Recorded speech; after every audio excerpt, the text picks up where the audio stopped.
الله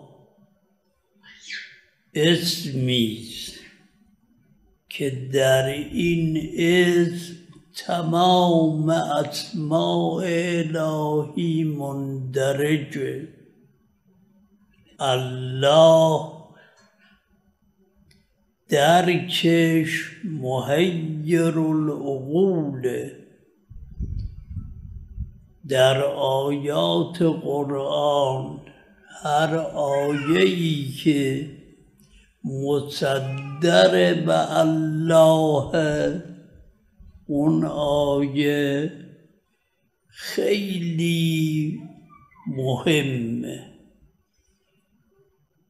الله لا اله الا هو الحی القیوم تا العلی العظیم.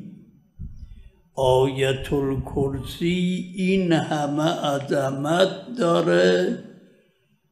ابتدا الله، ما اضافه شده به الله. قد اقبل الیکم شهر الله. در همین جا دیگه باید توقف کرد. ماه الوهیت، ماهیست که اضافه پیدا کرده به ذات قدوس الله.